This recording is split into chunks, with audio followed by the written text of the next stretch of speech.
Point Blank is a crime fiction podcast. It may not be suitable for all listeners. We discuss violence in all its forms. The works we reference may include period slang, which some listeners may find offensive. The hosts also have a tendency to swear.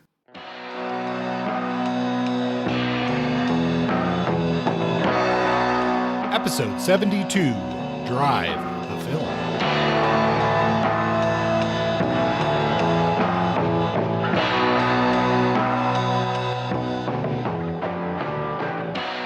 And welcome back to Point Blank, all of you wonderful listeners. We are here for a short discussion, or hopefully short discussion, today on Drive the film. So if you haven't previously listened to our Drive the novel episode, you might want to go back to episode 71 and give that a listen first. I'm Kurt, and joining me once again, as always, here's Justin. Hey Kurt, hey listeners. If you really have not seen Drive and you want to see it, we're going to talk about spoilers. We've already talked about the book in detail. So if you don't want the film spoiled, I would encourage you to take a break here and go watch it before listening to this episode. So it's a fair warning. I want to make sure I don't spoil any fun for you. Yeah, it'd be impossible really to not spoil the film in this discussion today. Yeah. So, and also, you really should go listen to that other episode first, because I don't think we're going to dwell a whole lot on the book here. We're just going to do a little back and forth, assuming that you've already listened to that previous episode. Totally. Well, Justin, do you want to start us off with just a little summary of the film compared to the book? Yeah, I actually just watched the film, so it's very fresh in my mind. I wrote down some notes. I'm going to share all of my notes on the film, and then we'll dive in and just have a chat about our feelings about it in the context of our discussion on the book last week. So here I go. Drive, the film, it came out in 2011.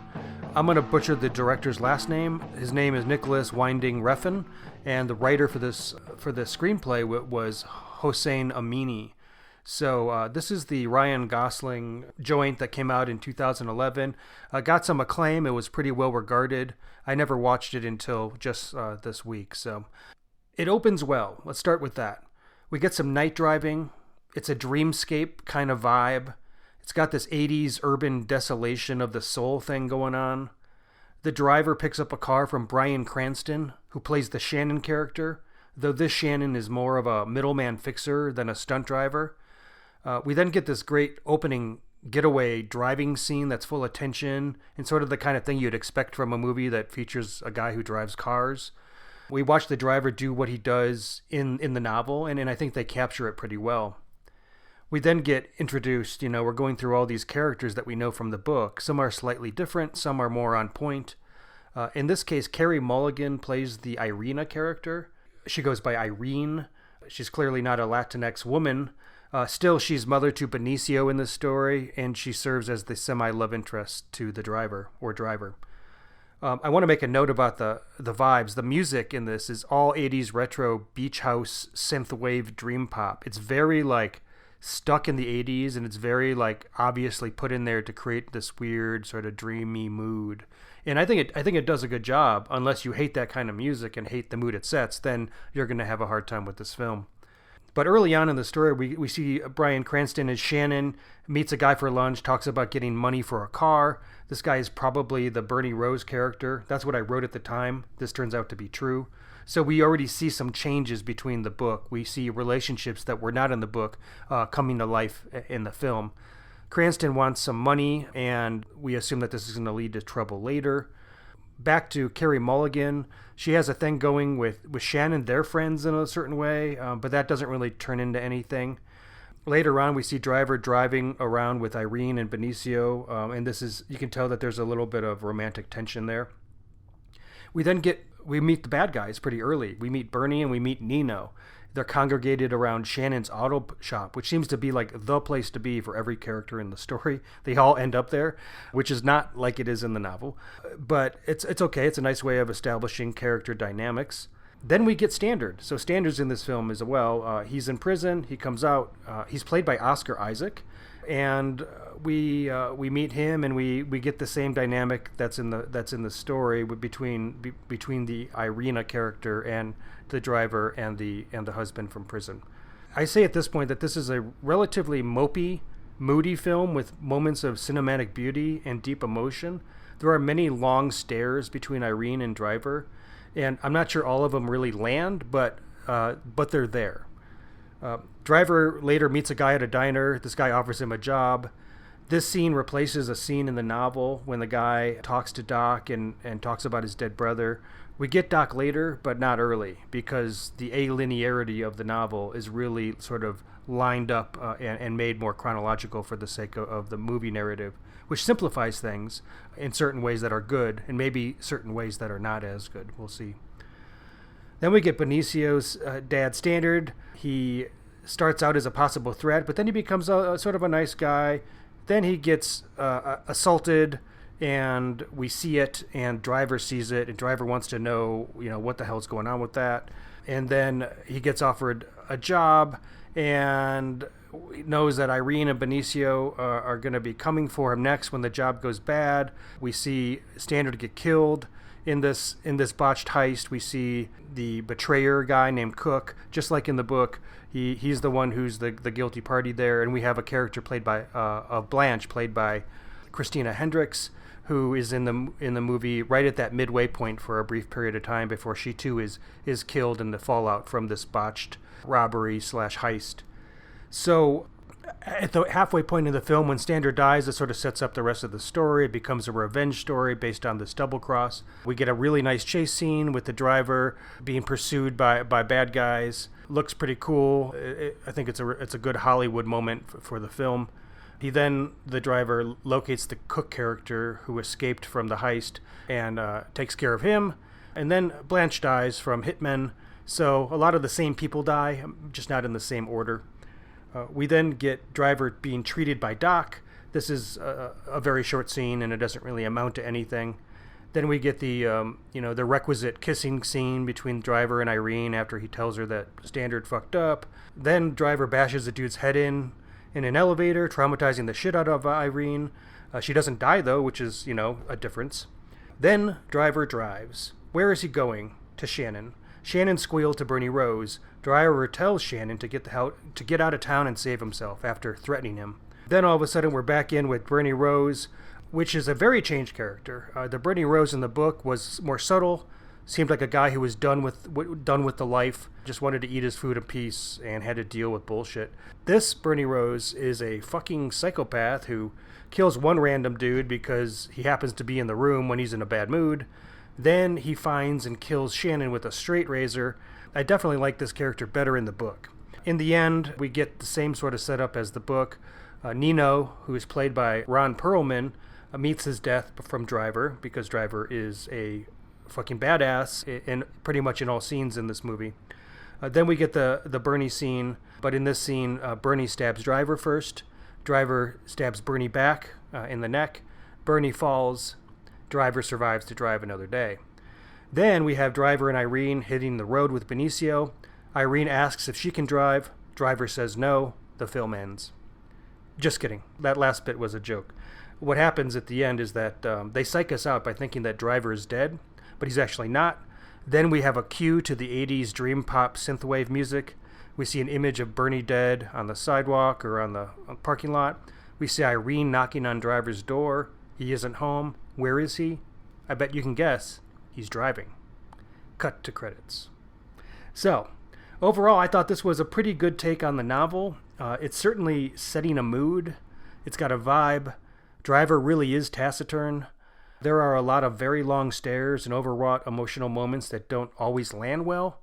But I think that writer Hossein Amini took a novel that was fragmented and alinear and gave it a new shape without compromising too much of the narrative power, which, is for the most part a pretty successful move. My last thought is in the scene set in Nino's Pizzeria, just by looking at that old school menu that's above the cashier area, I got so excited. I have a feeling that Nino's Pizza is delicious, but I'll never know. So those are my quick, just sort of almost objective thoughts about what happens in the plot, and I'm curious to hear your feelings about this film, and we can talk about some of the key pieces that stood out to us without, this isn't a cinema study or deep analysis. This is more of a casual reflection on our part. Well, Justin, thank you for that good summary. I have complex feelings about this film, and I'll start out by saying this. One of the things that I think is a good marker of how it captured the book is that while I was watching the film, I did, despite having recently read the book and doing a podcast episode about it, and yet here I was watching the film and having a hard time remembering whether what I was seeing on the screen was accurate to the book or not. And so I think that's a good sign that the screenwriter and the whole crew did a pretty good job of capturing at least the essence of the book, even if its chronology and a lot of the characters are shifted in fairly substantial ways. I do feel some complex feelings about this film because I think in moments it's a brilliant film. There are certain scenes and nuance to it that I think are just an excellent neo-noir style film, but yet when I step back from the overall arc of the film, I guess I feel like I'm left wanting. And I think that's maybe reflected in the fact that the reviews on this film at the time when it was released are mixed. Audiences did not react that well to the movie. But critics liked a lot of it, and I can see that from the cinematography and different things. And it did go up for a lot of awards at the time. But what I was left wondering is, seeing as that we have this fairly long time frame now since the film came out, what's the legacy of the film? And I'm not really sure, I don't know enough about film studies, but I don't feel like it has that big of a legacy. So those are my initial thoughts. Would you like to start with maybe breaking down some of the key scenes here? Or I think you mentioned that opening scene is one of the strongest parts of the film. Yeah, I think they set the tone early. This is a film that we might critique some of the character development. We might critique some of the violence and some of the other decisions made by the directing. But I think in terms of setting a tone and creating a consistent vibe, this film is pretty self-encapsulated. The soundtrack, the sort of night driving, the quietness of just sitting in the car with driver, watching him drive. It's very much like the book in that sense that this guy does not give a lot. We know that from the novel, and they don't try to make him more than he is. They don't have him narrating his thoughts to us. We just watch him sometimes for 10, 20, 30 seconds driving and listening to the whoosh of traffic go by. And I think that's a pretty fucking nice commitment to not turning this character into somebody else. And a lot of that is captured really nicely in that opening, first 20 minutes, For sure. And Gosling was a great choice for this particular role because he does a lot of work just through his body, his face, how he presents himself on the screen without having a lot of dialogue to really say anything. I feel like a lot of his actions throughout the film are very methodical, and that definitely comes through in just how his presence on the screen. One of the things that I really liked about that opening chase sequence and heist was the moments of balance between intense action and then almost nothing happening. Yep. And also all of that, and I think this was a really nice subtle touch, was putting the timing of the basketball game in the background, and how everything happens from halftime to the end of the game. Everything that we see, and just a really nice pacing element. So yeah, setting that up like that was great. And also you mentioned the soundtrack. I do have to say, I think that's one of the strongest parts of this entire film. Yeah. Is the soundtrack. We happen to own that on a record here at the house. We don't listen to it that much, but it really works well for the pace of the story and the tracks that are chosen. That was really well done. Yeah, totally. You talk about pacing. I did have some questions as we go through the story. We get the opening scene where we have the explosion of action, and then we have the mellow quiet. And I do feel like that's realistic. That sounds to me, that feels to me like how any intense activity in our lives is, including criminal activities or or chase scenes. You have an incredibly adrenaline fueled moment, and then it's gone, and it's quiet, and it's calm, and you have time to process that in good or bad ways, and they do that well here. I feel at times in the first half of the film, however, that there's so many of those quiet spaces or moments that it does feel like the movie is slowing down or not going at a pace that feels like it's enough to keep everybody awake. And I think that changes in the second half, where I think the pace gets more consistent. But it did feel, I wrote the word mopey. It just felt like we were sort of, because the driver's so taciturn, it's hard.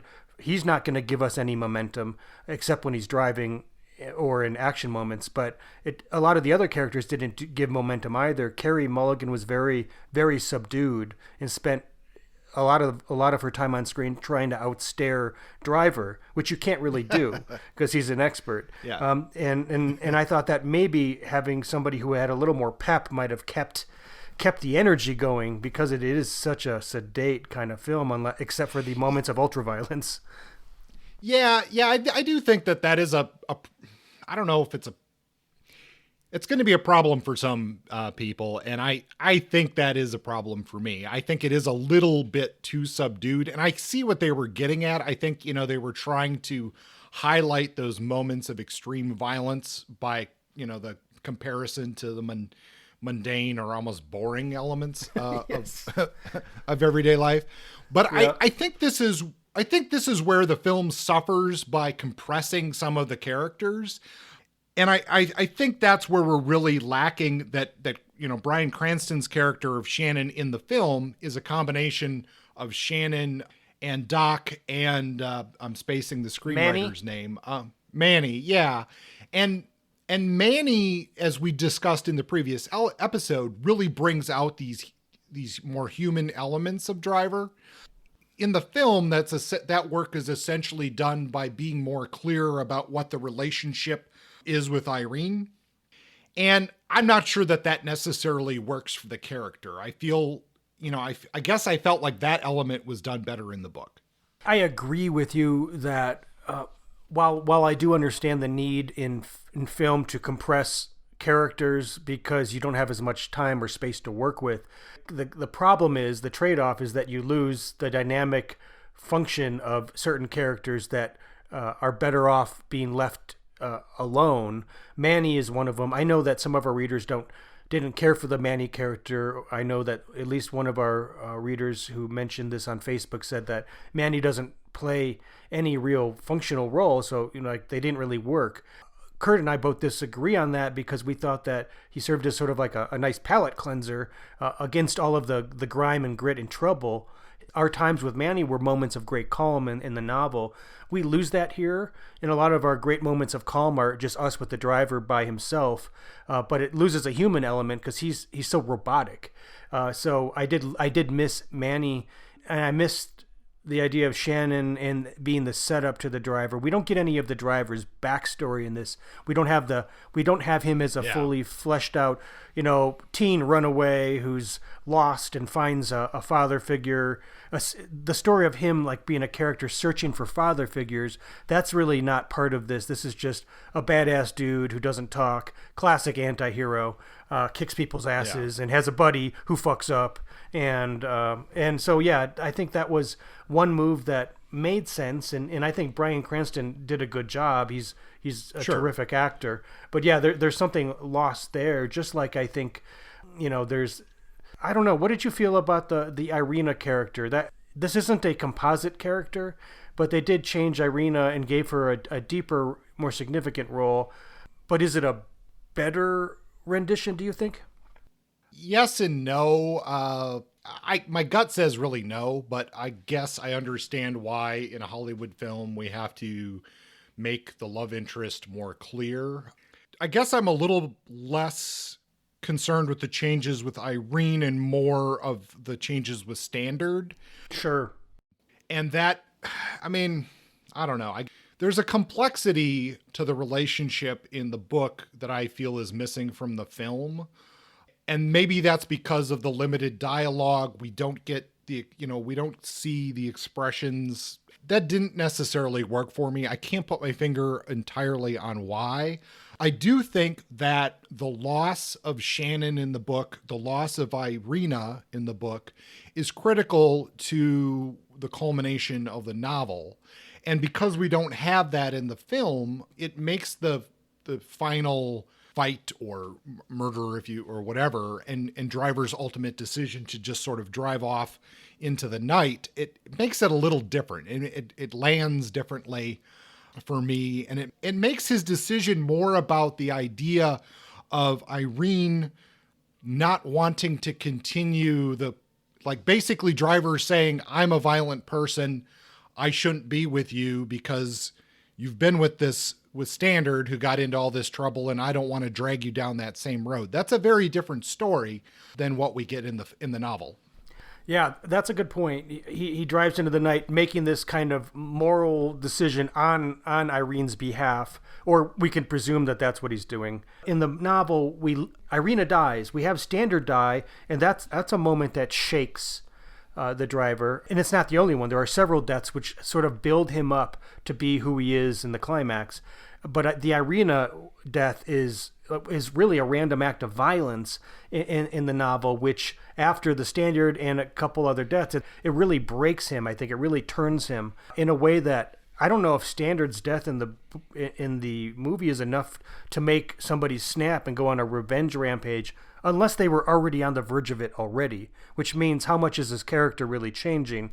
And I think that's part of the point that maybe you're getting at. I mean, it's still well done, I think. It's just when you do the comparison, I guess I'm drawn more towards the novel version of the story. Yeah, I'm with you, and I think it's gonna be a hard sell because we both really put the novel up on a pedestal, especially me, because I gave it five hits, and I stand by that, and I think that the film actually in certain ways enhances aspects of the book, and just the music. Ryan Gosling's expression, I really do feel like he captured the role well. There's a lot of big names, big players in this. Yeah. From Perlman to Albert Brooks playing Bernie Rose, which I thought was a great move, and he's a great actor. And I think other than the rewriting of the character, I think he plays this foul-mouthed, sort of psycho, sort of messed up bad guy pretty well. Though I do have major problems with the way that they wrote him. Yeah, that's a good point and I think this is why I'm like, why is the legacy of this film not a little bit more impactful? Because if you look at this cast, I mean, you've got Ryan Gosling, Carey Mulligan, Bryan Cranston, Christina Hendricks, Ron Perlman, Oscar Isaac, Albert Brooks. I mean, and this is also filmed at the time, I had to look this up, but Cranston is in Breaking Bad at this time. Mm-hmm. Hendricks is in Mad Men at this time. Yep. And Ron Perlman is in Sons of Anarchy. So for the budget of this film, and it being kind of let's call this this is an art house film that broke through, I think. That's a pretty, that's a lot of star power. And maybe that's why the audience reaction, because I read somewhere that, let me see, just make sure I have the right rating here. That Cinema Score gave the film a C-. And that's based on audience polls. Now critics gave it a much better rating than that, but audiences, I think, were expecting a very different film from the trailers of the chase scenes and probably this cast. And, I don't know if that's just kind of a timing issue or what, but individually, I think they pulled off their roles extremely well. I'm just not sure that the ensemble worked in the way that it maybe should have.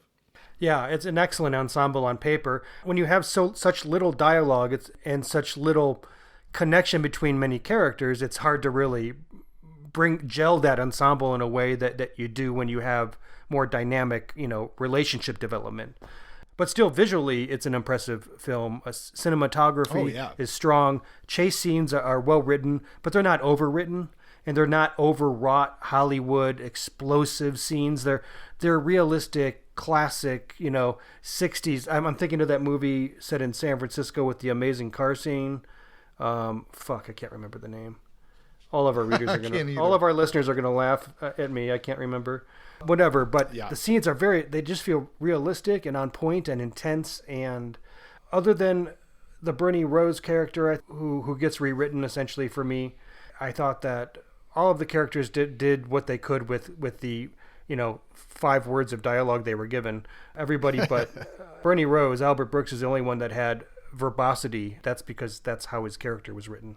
I did write down, I mean, the aesthetics of the film are really great. And we talked about the music, but I wrote down in there that not only did I get classic film elements to it, and those 80s elements from the especially from the score, but also I felt that there were some almost cyberpunk elements to this too, because of the dark and the light, the use of especially pinks and blues, and those night scenes. I mean, that really invoked a lot of that same feeling for me, even though we're not talking about some technologic dystopia, but we are sort of talking about an urban dystopia within the context of the film. So I thought that was interesting.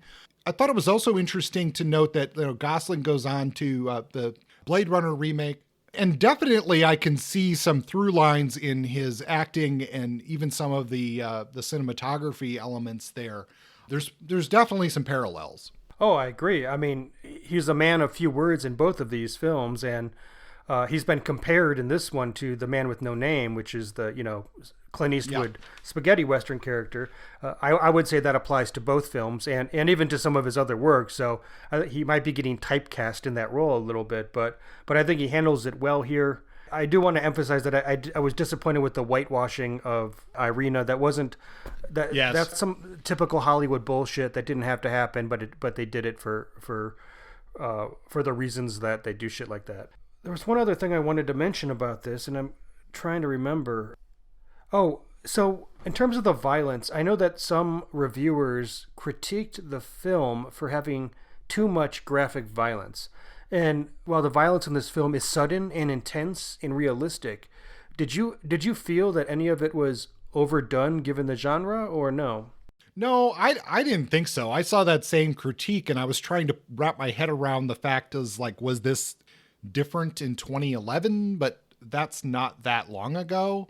Yeah. I'm not really sure why they felt that. To me, it seems appropriate for considering the source material and the genre, but maybe I just have I'm not as susceptible to that. Tolerance. Yeah, tolerance. Yeah. Yeah, I didn't think it was overdone. I thought it was intense, but it is a neo-noir film, and I mean, I guess if you go in thinking this is a rom-com, you're gonna be shocked, but it's not that. So I thought it was okay. I thought it fit with the tone, and I think that's mostly what I have to say about the film. It's a short film. It's a film that should be experienced. I recommend it to pretty much anybody who is interested in neo-noir. You don't even have to love the book. I think the tone of this film, it's such a vibe, and it takes you somewhere, and it brings you into a world that's both more alive and more dead than the world you live in most cases. It has the extremes.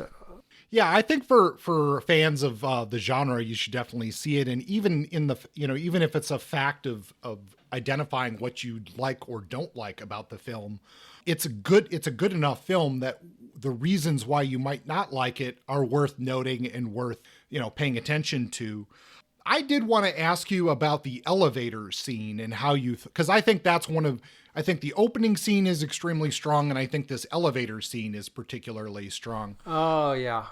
What's happening there is Driver and Irene are at their apartment. They get into their apartment elevator, and there is a guy who's been sent by Bernie basically to do a hit on them. Driver notices this. There's a almost storybook or fairy tale type moment where he pushes Irene behind him and goes in for a kiss, and then it goes from this. It's interesting because it's effectively a goodbye kiss is how it works in the film, but it also is this moment of almost peace or tranquility before a moment of extreme violence where Driver lashes out on the hitman and basically stomps him to death by busting his skull apart.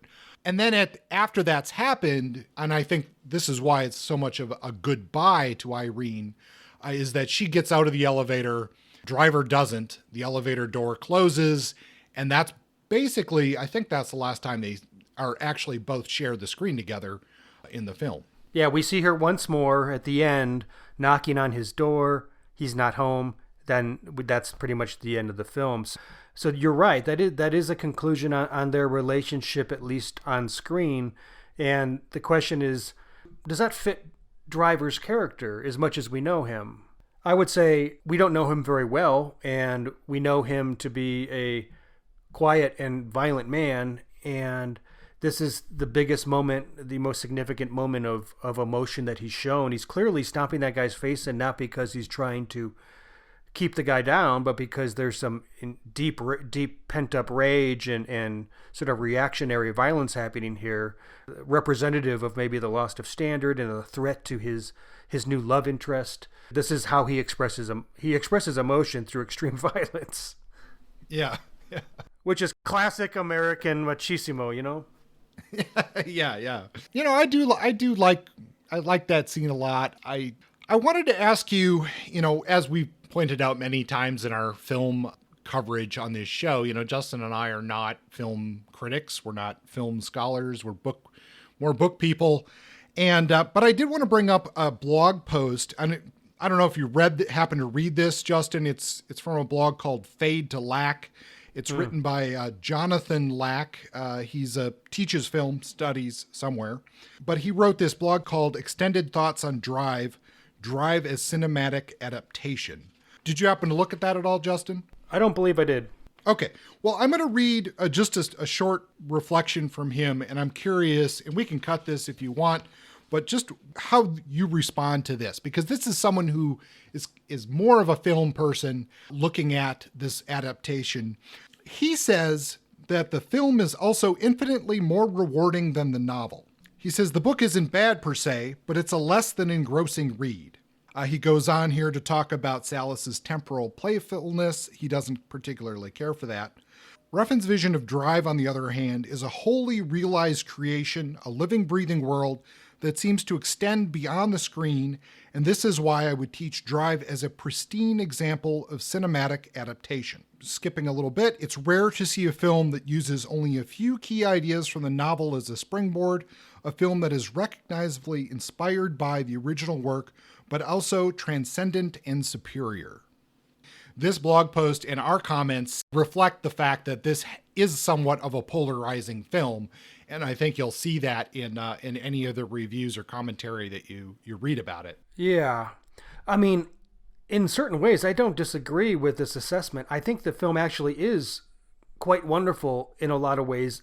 It's like a masterful stylistic neo-noir. Like I said, it's a container. It feels like if you're in the world of Drive, in this world where only 80s synth pop plays and only acts of extreme violence happen or chase scenes and everything else is incredibly mundane. Like, we don't see the ups and downs of a regular life. This is an exaggerated kind of world that's been concocted, and it is a place that if you enter into it, it's almost like a fantasy land. It's not reflective of reality, and I think that's all deliberately manufactured, and it's captured with, like, even the pink font. The Drive is written like in cursive, and apparently that's supposed to be some kind of riff on risky business, and it's just such a container in a time capsule that I think that it's really nicely done. The critique I have is that I don't think it's better than the book. I think the book is more of a challenge. I think the book is a writer's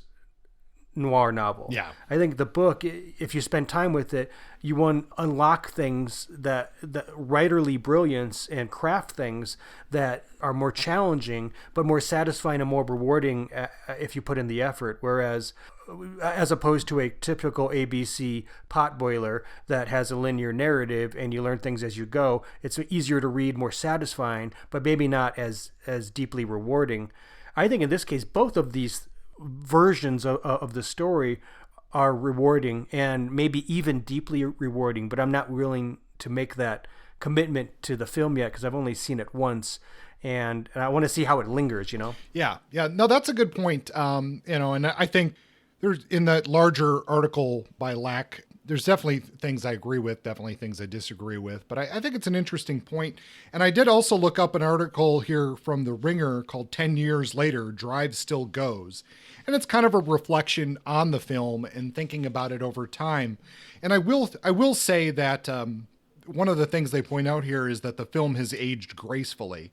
And I think I would agree with that. I do think that there is a certain timelessness to the film that I think you could easily watch this, a decade from now and still get pretty much the same experience.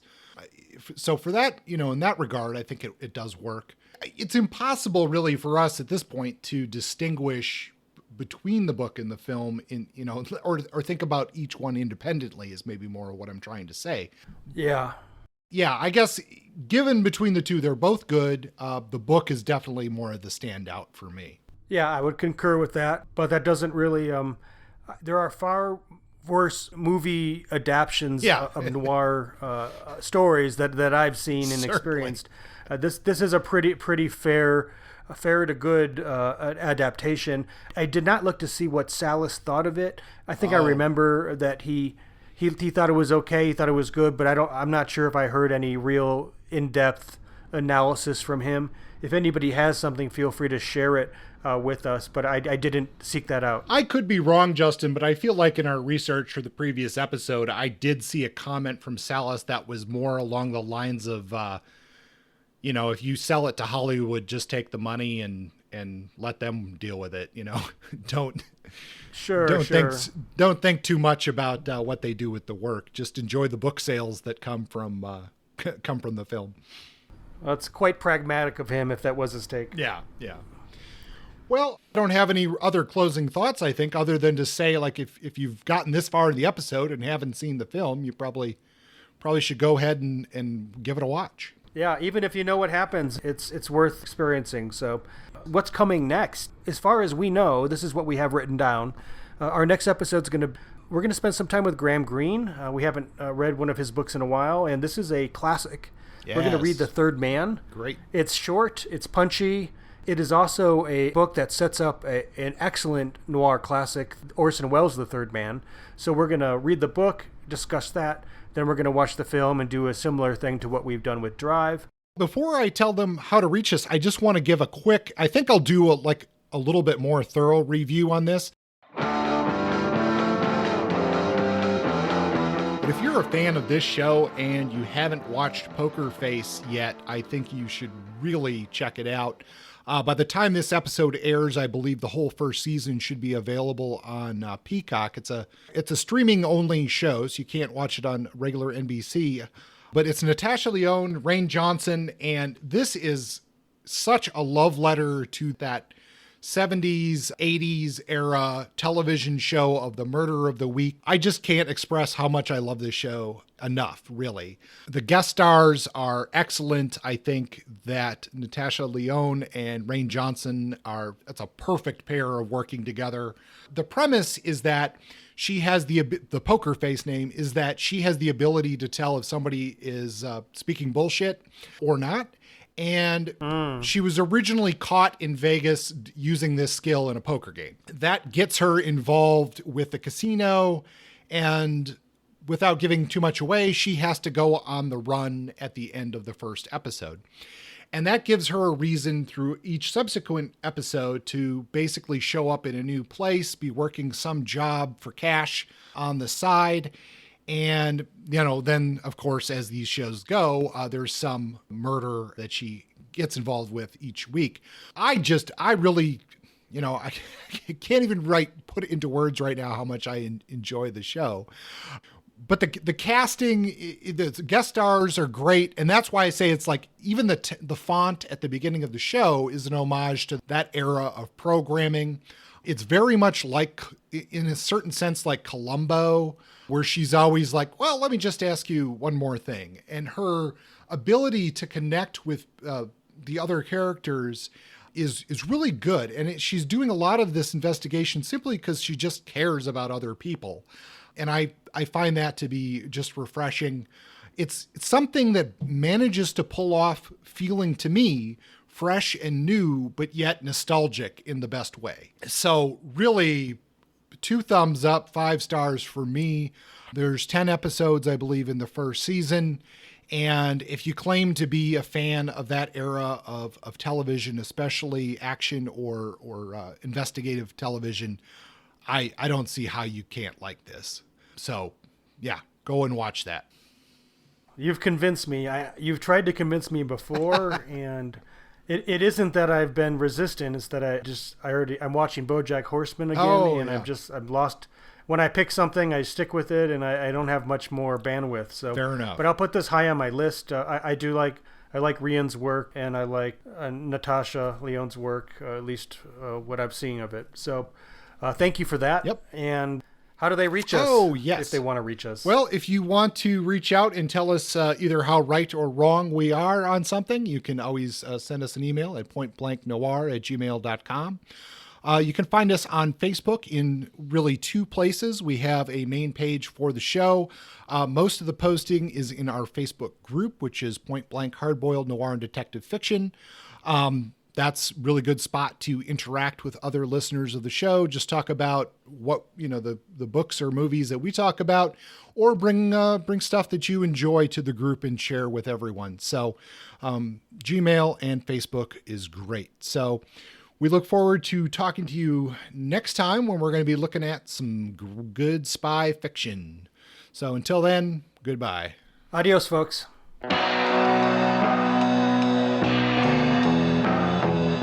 Point Blank is under a Creative Commons license. Music is by Justin.